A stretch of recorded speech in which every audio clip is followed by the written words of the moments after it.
I'm not muted. Why I say I'm muted? All right. So like the Blackology got to stop. Like niggas be revising history. That's what pissed me off about niggas, man. You dig? What pissed me off about niggas is that our same complaints about white supremacy, y'all piece of shit niggas bring that to black history. You revise history, you paint everything black, and then you paint the one stroke of paint, the one stroke of with the paintbrush, one stroke of paint to all white folks for what a few did or one did or a fraction. Y'all will blame all white folks for a fraction of white folks or a percentage. But then you'll get mad if white folks do the same shit to black folks.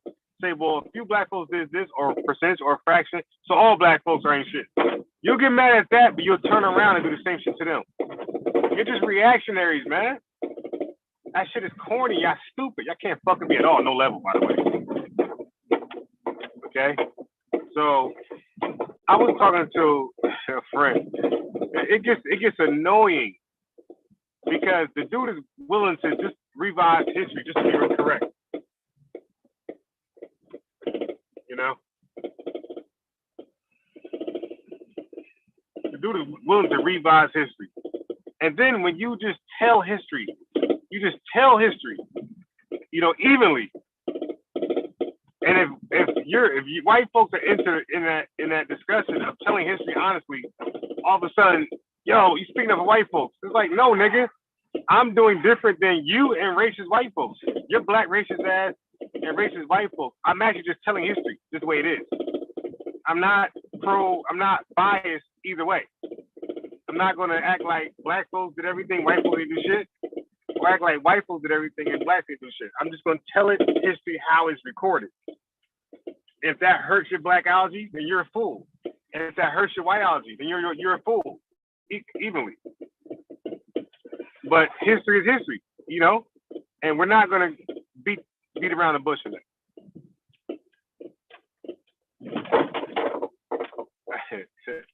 And you know, that's just the way it is right now. Like niggas really revise history. White folks ain't do shit.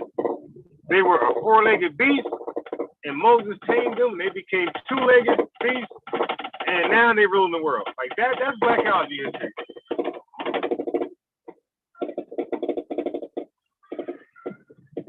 Oh my God, yeah. Listen. Yeah, if you guys were fortunate, I'm sorry, I gotta change the subject 1 second. What I just seen. Okay, so during gentrification, what a lot of niggas are going to omit, all right? What a lot of piece of shit niggas going to omit during gentrification, when they buy up some shit and they have houses or apartments and the price goes sky high, right? Because the people who are coming in the city can afford that shit, okay?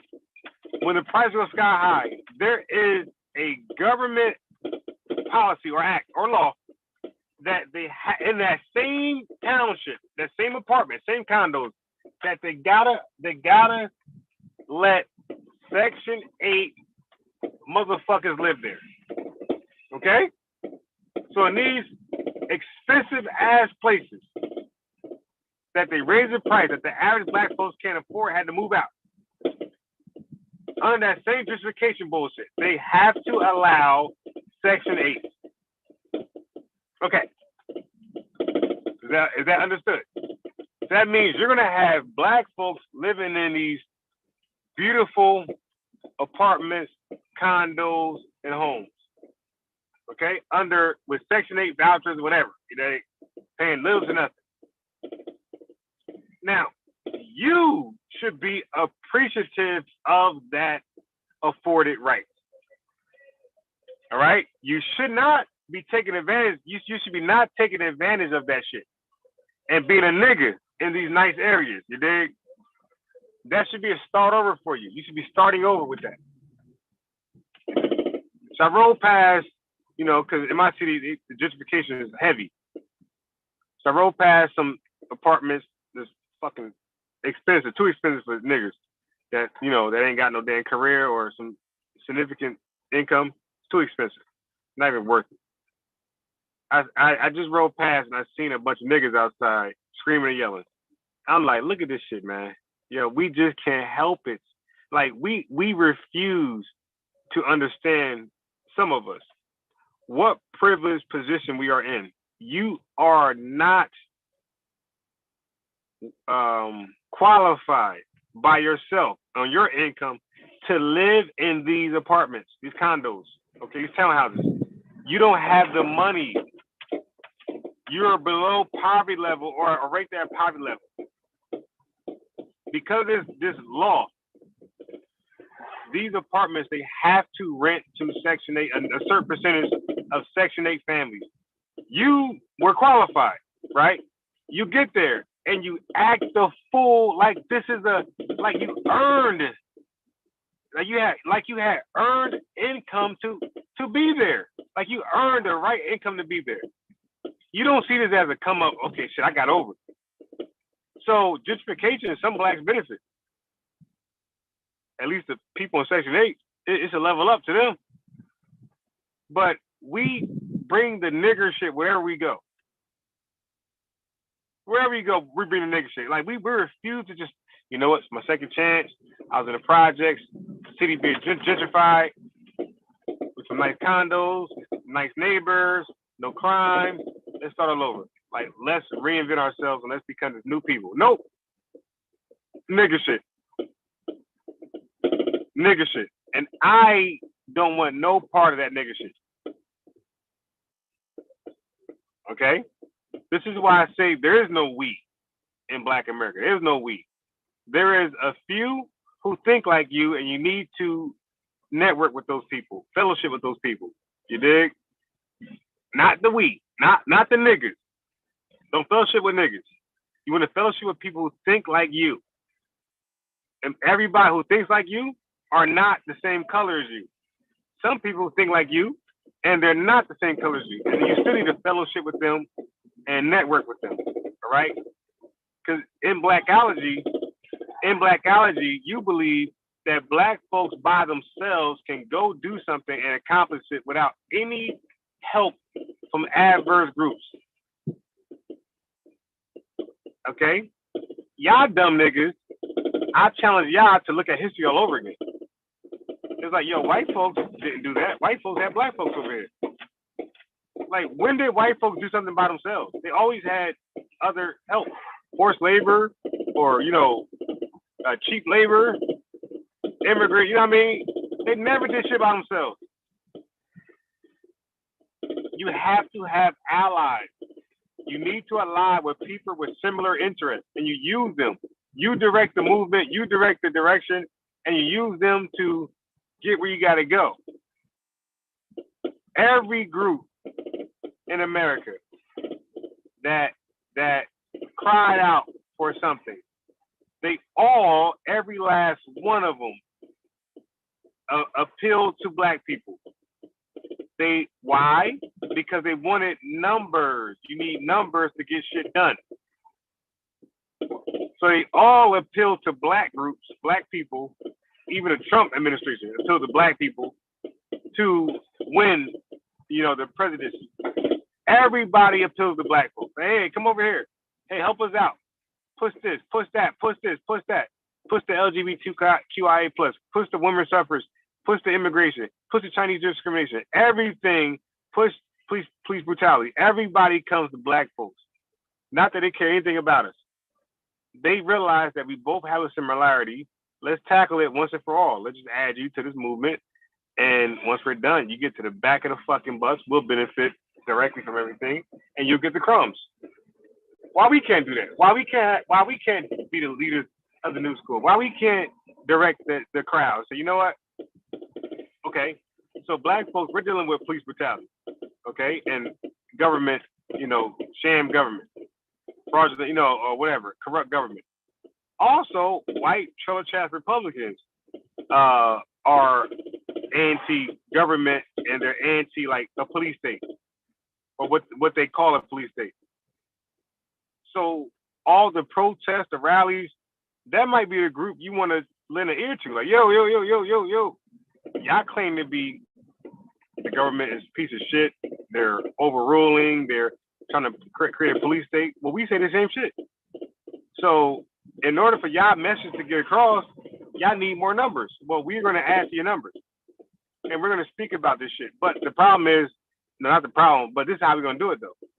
It was our idea. We're going to push this, and you're going to play a background, but you're going to help us with numbers. You'll just be the visual. You know what I mean? You'll be the visual. We just see all these people, white and black together, pushing this police state is overbearing, is unconstitutional, and whatever like that. All right? Then you go, if we got a problem with discrimination or things like that, then guess what? You run to the Jewish nation, population. You run to immigrants. And right now, the Chinese people are hot right now. They're trending with discrimination. There you go.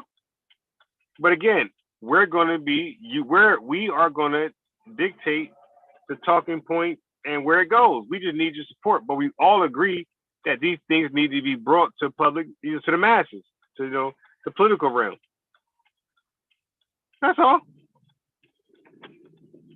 Allies you need. Russia don't give a damn about China like that. But they agree on certain things. America don't care about nobody. But they have these allies with the Muslim nations, with the communists, everybody who they vehemently disagree with. They have allied with for the bigger picture. And that's their rule, you dig? Or their, like, what they feel is most important. They ally. They don't make that shit too personal where they won't deal with somebody.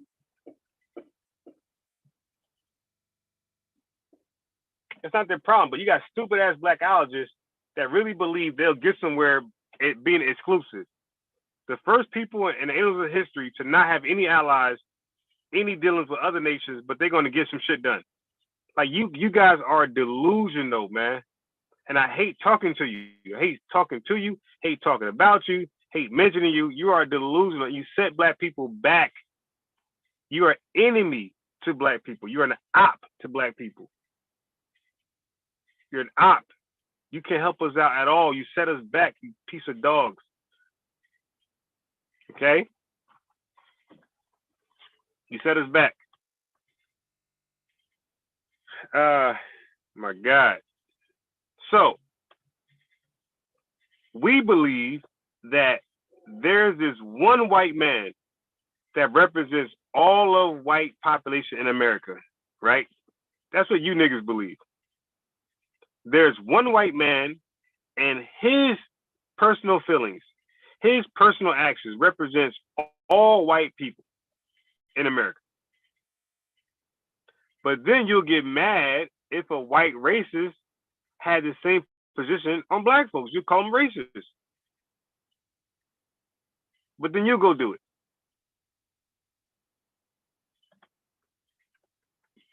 So the brother asked me a question I already thought about. The brother said, well, during slavery, the height of slavery, about 94% of white people did not own slaves. A small 6% actually owned slaves. But he said, but they're not off the hook. Now, I know where he's going because this is my argument at one point, but it's weak.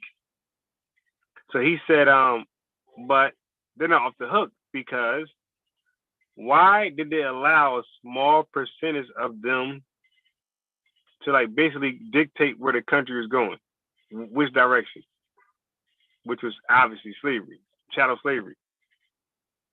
So he's saying that the masses are just as much to blame as the 6% that was in control of everything. And I said, I don't know if that's the position you want to hold. Because I got an analogy for you you might not like. Okay? And then when I did the analogy to him, he was like silent for a little while.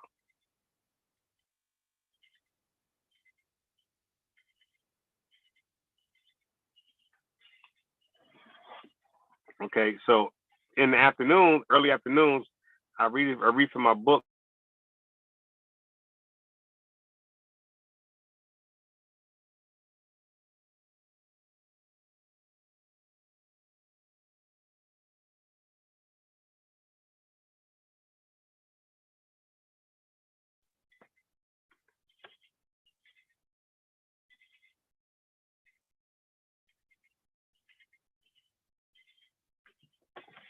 Okay. So there's a lot of history there. There's a lot of gaps. There's a lot of pieces missing, and you gotta put the pieces together.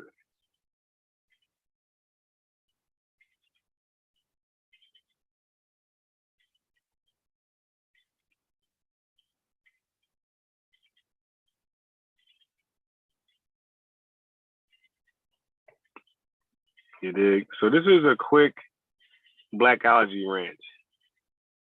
Now, give me a second, real quick. Let me go ahead and grab something real fast. So I'm on the phone, by the way. I zoomed from my phone because I feel like it'll take too long to get to my house. And again, this will actually what it says. This be a short interview.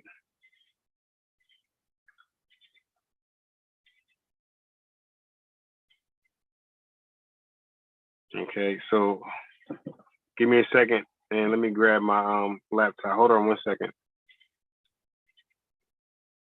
So don't go anywhere. Just let me grab my laptop. Stay right there. Stay right there.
I'm back.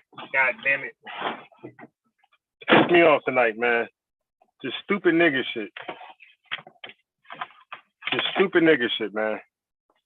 Blackology shit. Niggas be talking. And acting like there's some reality out of shit. So I mentioned Black Panthers, right? For case in point. And you guys already know Black Panthers, right? But I said, but look at these new Black Panthers. Even Dr. Khalid Muhammad. These niggas was absolutely fucking nuts. They went so far away from the origins, the originators, the original plan, the original talking points, the original argument. Like, when did you ever hear this crazy nigga, Dr. Khalid Muhammad, lead with the Constitution, like the other Black Panthers, like the originals? When did Dr. Khalid Muhammad ever mention or speak about the Constitution? That nigga probably ain't know any of them. But what happens is that he was part of Nation Islam. So their racial bias, he always believed in. Don't forget, he left them because him and Mr. Louis Farrakhan kind of had a fallout. It wasn't like he ever stopped believing in teachings. He always believed in shit. But he joined the Black Panthers. So he took that same hatred for white folks into that movement. Then he, tampered Malik Zulu Shabazz and got him thinking the same shit. But when did the Black Panthers, the originals, call white folks the devil and Nah, they had a problem with pigs, and pigs were sloppy piece of shit police officers. You dig? And I got another friend on some nigga shit that we were talking about marijuana, legalizing marijuana. So I'm going off to another rant, right? I got another guy who wanted to argue me about marijuana because he's smoking. I don't. I never smoked marijuana in my life. And because I'm not a smoker, smokers think they automatically know more than me. No, you dumb nigger, okay? Listen to me very clear. Information is published, okay? I don't got to smoke marijuana to learn about marijuana. Everything is documented, you dumb nigga. So all I got to do is read the damn documents. That's all I got to do is read the documents. I don't got to smoke it. Science guy. Science know everything about it, everything more than a goddamn smoker, okay? A smoker learn about marijuana from the scientists. Otherwise, it must be making up shit.